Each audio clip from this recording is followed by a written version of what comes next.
हिंदुस्तान के किसी और प्रदेश में मरे हुए लोगों का इलाज नहीं होता है, मध्य प्रदेश में मरे हुए लोगों का इलाज होता है और पैसा चोरी किया जाता है। शिव जी, भगवान शिव से चोरी नहीं की जाती है।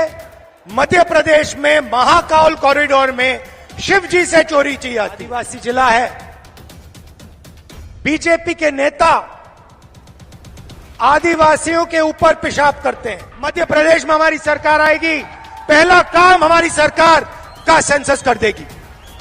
क्यों? क्योंकि हम आदिवासी वर्ग को, दलित वर्ग को और ओबीसी वर्ग को हिंदुस्तान की हिस्सेदारी देना चाहते हैं। जाति जनगणना की मैंने बात कर रखी, पार्लियामेंट में रखी, हम करवाएंगे, चाहे बीजेपी करवाए ना कराए, हम उन पे ऐसा दबाव डालेंगे, उनको करना ही पड़ेगा। अगर नहीं करेंगे, परे हो जाओ, हम कह रहा हूं। कास्ट सेंसस, जाति जनगणना एक्सरे है। आदिवासी वर्ग को चोट लग रही है, ओबीसी वर्ग को चोट लग रही है, दलित वर्ग को चोट लग रही है। चलो पता लगा लेते हैं। अडवाणी जी ने अपनी किताब में लिखा था, उन्होंने एक किताब लिखी थी और किताब में लिखा था कि जो आरएसएस और बीजेपी की सच्ची लेबोरेटरी, मतलब सच्चा कारखाना गुजरात में नहीं है मगर मध्य प्रदेश में है, ये उनका कहना था। तो जब मैं इस भाषण की तैयारी कर रहा था तो मैंने सोचा, अडवाणी जी ने कहा था कि मध्य प्रदेश उनकी लेबोरेटरी है, उनका कारखाना है, तो चलो देखते हैं आरएसएस और बीजेपी की लेबोरेटरी में, कारखाने में ये क्या क्या काम कर रहे हैं। 2-3 उदाहरण आपको देना चाहता हूं।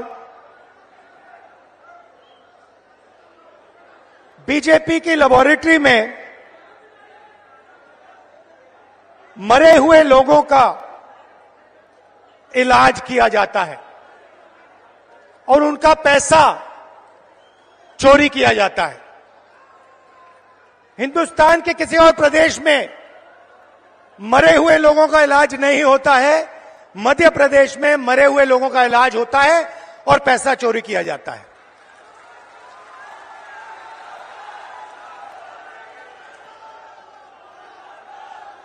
मध्य प्रदेश में और किसी प्रदेश में शिव जी, भगवान शिव से चोरी नहीं की जाती है। मध्य प्रदेश में महाकाल कॉरिडोर में शिव जी से चोरी की जाती है।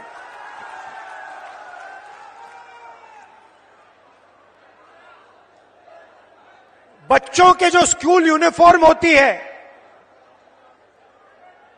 उनका मिड डे मील का भोजन का पैसा होता है, वो बीजेपी लेबोरेटरी में उनसे चोरी की जाती है। मध्य प्रदेश के भविष्य से, छोटे छोटे बच्चों से चोरी की जाती है। व्यापम में 1 करोड़ युवाओं के भविष्य को बर्बाद किया जाता है, 40 लोगों की हत्या हो जाती है, एमबीबीएस की सीट बिक जाती है और पटवारी बनने के लिए 15 लाख रुपए की रिश्वत देनी पड़ती है। मगर ये लोग वहां नहीं रुकते। बीजेपी की लेबोरेटरी में 18 साल में 18,000 किसानों ने आत्महत्या की है। हर रोज 3 किसान बीजेपी की लेबोरेटरी में आत्महत्या कर डालते हैं। मंदसौर में बीजेपी की लेबोरेटरी में को गोली मारी जाती है। पे 18% और पेस्टिसाइड पे 12% जीएसटी लग जाती है। ठहरिए, बीजेपी की लेबोरेटरी में हर रोज महिलाओं का बलात्कार होता है। 12 साल की में रेप होता है।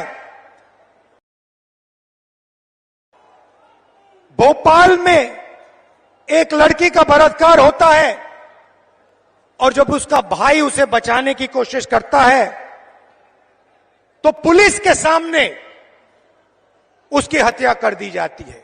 ये बीजेपी आरएसएस की लेबोरेटरी का काम। 45 सिलेंडर 11 और जहां भी देखो वहां पे प्राइवेटाइजेशन और कॉन्ट्रैक्टलाइजेशन किया जा रहा है। यह काम बीजेपी की लेबोरेटरी में आपके सामने किया जाता है। बीजेपी के लेबोरेटरी में आदिवासी जिला है। बीजेपी के नेता आदिवासियों के ऊपर पेशाब करते हैं।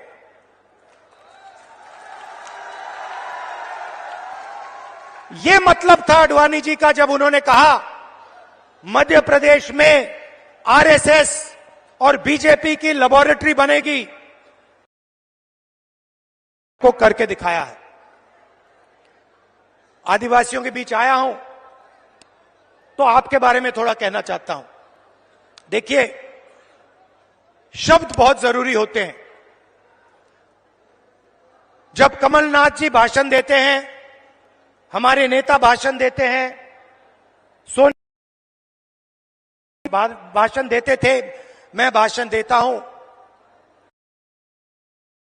ऐसी शब्द का प्रयोग करते हैं। आपने हमारे मुंह से कभी वनवासी शब्द सुना है? आदिवासी शब्द बीच में फर्क क्या है? आदिवासी शब्द का मतलब हिंदुस्तान के वासी जो यहां पहले आए थे। आदिवासी शब्द का मतलब जो जब पहले हिंदुस्तान आया, पहले लोग जो यहां रहते थे, जो इस जमीन के मालिक थे, उनको हम आदिवासी कहते हैं। मतलब यह कोई खोखला शब्द नहीं है। इसका मतलब हिंदुस्तान की जमीन, जल, जंगल पर आपका सबसे पहला हक बनता है। यह है इसका मतलब।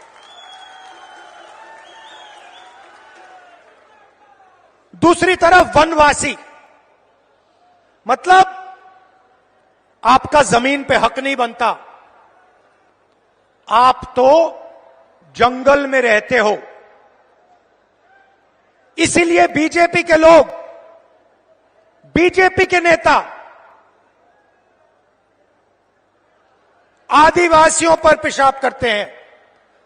और जब कोविड का समय आता है तो जो जानवर को भी खिलाया नहीं जा सकता, वो मध्य प्रदेश के आदिवासियों को खिलाने की कोशिश करते हैं। सड़ा हुआ अनाज आपको देते हैं।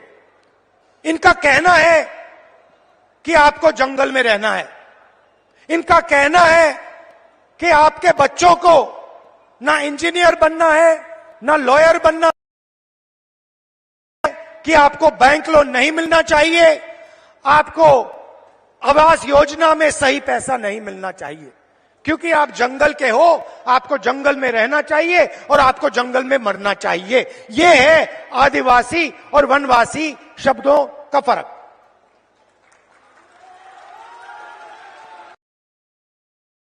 साफ है।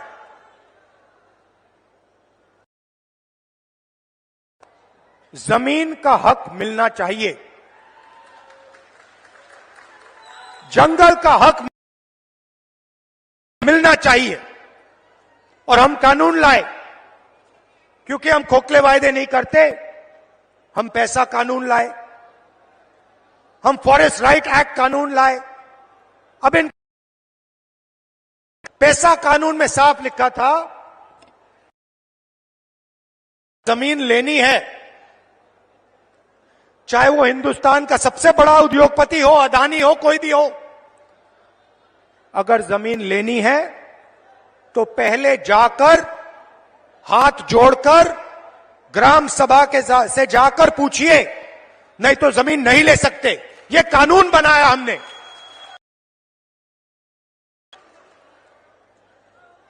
बीजेपी कहते नहीं, आप वनवासी हो, आपका जमीन पे कोई हक नहीं बनता, ग्राम सभा से कुछ पूछने की जरूरत नहीं, फॉरेस्ट डिपार्टमेंट जो करेगा वो करेगा, आदिवासियों का इसमें कोई हक नहीं बनता। और पैसा कानून को, एक्ट को उन्होंने रद्द कर दिया।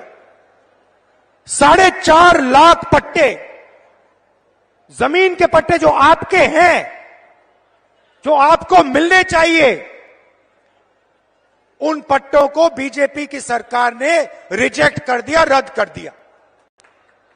क्योंकि वो कहते हैं भैया आप आदिवासी नहीं हो, आप वनवासी हो, जमीन का तो आपका हक बनता ही नहीं है। सरकार ने 3.5 लाख पट्टे आपके हवाले कर दिए थे।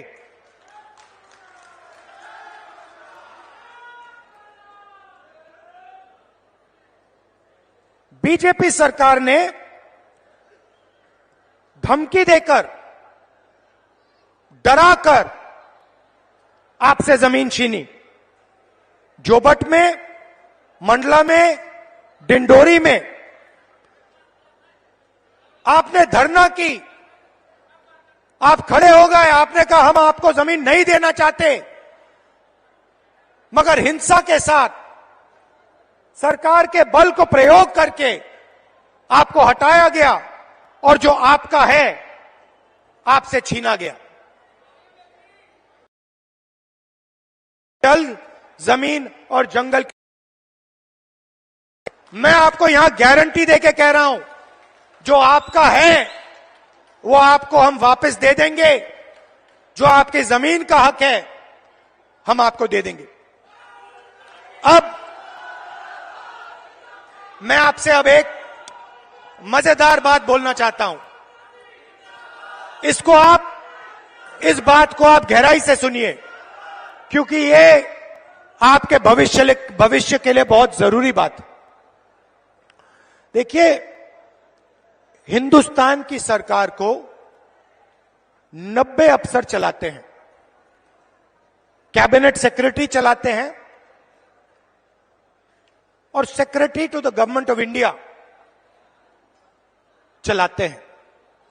हिंदुस्तान सरकार का कोई भी निर्णय हो, छोटे से छोटा निर्णय, बड़े से बड़ा निर्णय, मनरेगा कैसे बनेगा, आदिवासी बिल कैसे बनेगा, डिफेंस का पैसा कैसे खर्च किया जाएगा, ये सारे के सारे निर्णय अंत में ये 90 अफसर साइन करके निर्णय लेते हैं। भाई और बहनों, बीजेपी के एमएलए और एमपी नहीं लेते हैं। बजट का कैसे प्रयोग किया जाएगा, हिंदुस्तान में जो जीएसटी का पैसा लिया जा रहा है, गरीबों से छीना जा रहा है, वो पैसा कैसे इस्तेमाल होगा, ये 90 अफसर निर्णय लेते हैं। अब मैंने पार्लियामेंट में भाषण में कहा कि 90 अफसरों में से 3 अफसर ओबीसी वर्ग के हैं। और मैंने कहा कि भैया ये जो पूरा बजट है, इसमें से सिर्फ 5% बजट ओबीसी अफसर डिसाइड करते हैं। अगर हिंदुस्तान की सरकार ₹100 खर्च करती है तो ओबीसी वर्ग के अफसर ₹5 का निर्णय लेते हैं। अब मैं आपसे सवाल पूछता हूं, मजेदार सवाल। अगर हिंदुस्तान की सरकार ₹100 खर्च करती है और ओबीसी के अफसर ₹5 का निर्णय लेते हैं, तो आदिवासी अफसर आज कितने रुपए का निर्णय लेते हैं, यह बता दो मुझे। भाई और बहनों, ये हिंदुस्तान, हमारे देश को चलाते हैं। आप मुझे बताइए, अगर हिंदुस्तान की सरकार ₹100 खर्च करती है तो आदिवासी अफसर कितने रुपए का निर्णय लेते हैं? जब मैं आपको बताऊंगा, जवाब दूंगा, आप हिल जाओगे। शर्म की बात है। भाई और बहनों, ₹100 में से आदिवासी अफसर ₹5 का निर्णय नहीं लेते। भाई और बहनों, नहीं, ₹1 का भी निर्णय नहीं लेते, 50 पैसे का भी निर्णय नहीं लेते, 25 पैसे का निर्णय नहीं लेते। भाई और बहनों, हिंदुस्तान अगर ₹100 खर्च करता है तो आदिवासी अफसर 10 पैसे का निर्णय लेता है। इससे बड़ा आदिवासी वर्ग का अपमान किया जा सकता है क्या? नहीं। इसीलिए हम सवाल उठा रहे हैं। आदिवासियों को इस देश में आज क्या हक मिलना चाहिए, कितना हक मिलना चाहिए, ओबीसी वर्ग को कितनी हिस्सेदारी मिलनी चाहिए, एससी वर्ग को कितनी हिस्सेदारी मिलनी चाहिए, यह सवाल है देश के सामने। इसीलिए हमने कास्ट सेंसस की बात की है। इसीलिए हम कास्ट सेंसस चाहते हैं, जाति जनगणना चाहते हैं, और हम करवा के दिखाएंगे। भाई और बहनों, आप देखिए, पहले नरेंद्र मोदी भाषणों में वनवासी कहते थे। जहां भी जाते थे पहले कहते थे वनवासी। मैंने एक भाषण किया, मैंने कहा, नरेंद्र मोदी जी, आप आदिवासियों का अपमान मत करो। आप ये वनवासी शब्द कभी फिर से प्रयोग मत करो। अब आप देखिए, नरेंद्र मोदी जी का भाषण देखिए, अब वो वनवासी नहीं कहते, अब वो आदिवासी कहते हैं। मुंह से आदिवासी शब्द निकलता है, दिल में वनवासी शब्द है। भाई और बहनों, मुंह से आदिवासी, दिल और दिमाग में वनवासी। हमारी नीयत साफ है, दिल से आदिवासी, दिमाग से आदिवासी, मुंह से आदिवासी, कर्मों से आदिवासी। हम यहां आपको झूठ बोलने नहीं आए हैं। भाई और बहनों, हमारी गारंटी सुन लीजिए। मैंने आपसे कहा था, आपकी जो जमीन है उसका हक आपको मिलेगा। जाति जनगणना की मैंने बात कर रखी, पार्लियामेंट में रखी। हम करवाएंगे, चाहे बीजेपी करवाए ना कराए, हम उन पे ऐसा दबाव डालेंगे, उनको करना ही पड़ेगा। अगर नहीं करेंगे, परे हो जाओ, हम करेंगे। भाई और बहनों, छत्तीसगढ़ की सरकार ने काम शुरू कर दिया, कर्नाटक की सरकार ने काम शुरू कर दिया, राजस्थान की सरकार ने काम शुरू कर दिया। कहां तक भागेगी बीजेपी? कहां तक दौड़ेंगे? मध्य प्रदेश में हमारी सरकार आएगी, पहला काम हमारी सरकार का सेंसस कर देगी। क्यों? क्योंकि हम आदिवासी वर्ग को दलित वर्ग को और ओबीसी वर्ग को हिंदुस्तान की हिस्सेदारी देना चाहते हैं। मेरा सीधा सवाल है, अगर हिंदुस्तान में 50% से ज्यादा आदिवासी वर्ग है, तो दिल्ली में 90 अफसरों से सिर्फ 3 ओबीसी वर्ग के क्यों हैं?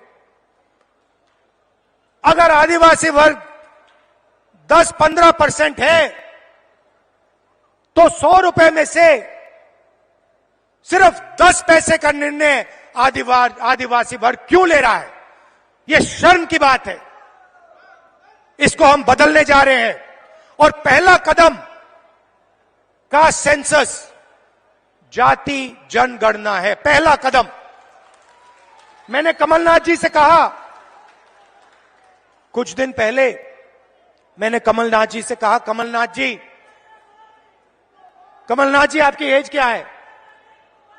आयु क्या है आपकी? हाँ,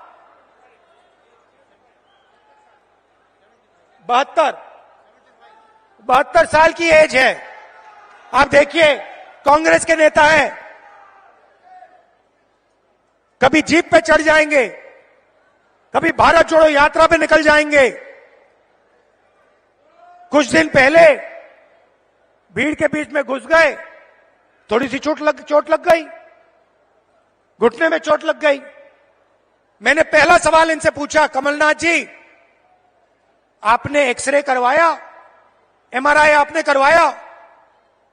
कहते हां मैंने करवाया। क्या हुआ? नहीं, हड्डी नहीं टूटी थी, लिगामेंट में थोड़ी चोट लगी। वही बात मैं कह रहा हूं, कास्ट सेंसस, जाति जनगणना एक्सरे है।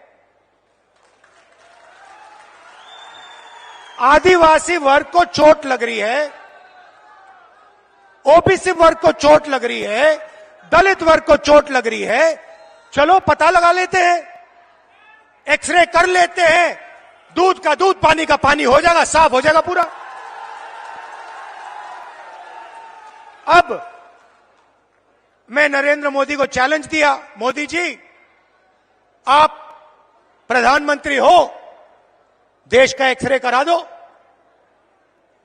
कांग्रेस पार्टी ने जाति जनगणना की थी, उसका जो डेटा है मध्य प्रदेश की जनता के सामने, ओबीसी युवाओं के सामने रख दो। कभी नरेंद्र मोदी जी पाकिस्तान की बात करेंगे, कभी अफगानिस्तान की बात करेंगे, कभी साउथ इंडिया की बात करेंगे। क्या मतलब? इधर ध्यान करवाएंगे, उधर दिखवाएंगे, ऊपर दिखवाएंगे, नीचे दिखवाएंगे। अरे नरेंद्र मोदी जी का सेंसस है, जाति जनगणना, उसके बारे में अपने भाषण में बोल दीजिए।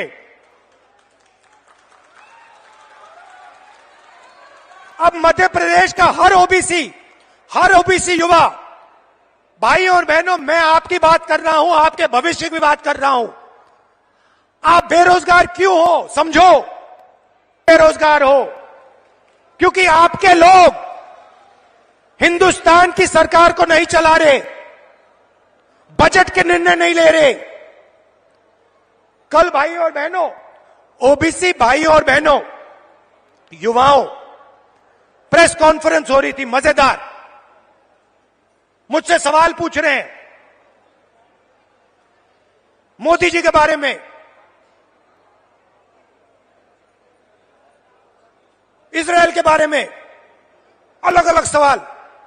मैंने एक सवाल रख दिया सामने।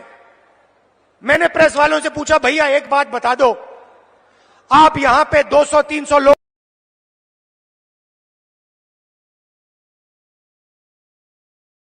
ना एक दलित था, ना एक आदिवासी था। यह सवाल है हिंदुस्तान के सामने। सवाल का जवाब हम निकालना चाह रहे हैं। ओबीसी युवा हैं कितने, उनकी भागीदारी कितनी होनी चाहिए, यह हम जानना चाह रहे हैं। नरेंद्र मोदी छुपाना चाह रहे हैं सच्चाई, बताना नहीं चाह रहे हैं। इसीलिए वो कभी पाकिस्तान की बात करेंगे, कभी वो साउथ इंडिया की बात करेंगे, कभी वो चुनाव की बात करेंगे, जाति जनगणना की बात नहीं कर सकते। रिमोट कंट्रोल कहीं और है, अदानी के पास रिमोट कंट्रोल। तो कांग्रेस ने क्या वायदे किए? झूठे वायदे नहीं, मोदी जी वायदे नहीं, 15 लाख रुपए वायदे नहीं। मैंने आज कमलनाथ जी से कहा, रणदीप सुरजेवाला जी से कहा हेलीकॉप्टर में आते हुए कि देखिए वायदे वो ही करने हैं जो पूरा हो सके, नहीं तो टाइम जाया मत कीजिए। हम सच्चाई बोलना चाहते हैं, हम मध्य प्रदेश की जनता से मोहब्बत करते हैं, हम झूठ नहीं बोलेंगे। तो सच्चे वायदे मैं आपको बता देता हूं, कर्नाटक में किया या हम करने जा रहे हैं। माताएं और बहनें, पहली बात आपके लिए, 1500 रुपए हर महीने आपके बैंक अकाउंट में। मोदी जी ने 1000 रुपए का सिलेंडर बनाया है, सरकार आते ही 500 रुपए का आपका सिलेंडर आपके घर में मिल जाएगा, 1000 रुपए आपको देने नहीं पड़ेंगे। 100 यूनिट बिजली मुफ्त में, और हमारे आदिवासी भाइयों के लिए, बहनों के लिए तेंदुपत्ता 4000 रुपए का। कहना चाहता था, इतनी गर्मी में दूर से आए, आपने इतना प्यार दिया, इतनी मोहब्बत से आपने मेरी बात सुनी। और सिर्फ आपने नहीं, मध्य प्रदेश के युवाओं ने टीवी पे आपने मेरी बात सुनी, समझी, और इस बात पे आप निर्णय लेने जा रहे हो, अपने भविष्य पे आप निर्णय लेने जा रहे हो। इसके लिए दिल से मैं धन्यवाद करता हूं आपका। जहां भी मेरी जरूरत हो, जब भी मेरी जरूरत हो, चाहे आप किसी भी वर्ग के हो, आदिवासी हो, कोई भी हो, किसी भी धर्म के हो, आप सिर्फ मुझे बुलाइए, मैं हाजिर हो जाऊंगा। दिल से आपका धन्यवाद।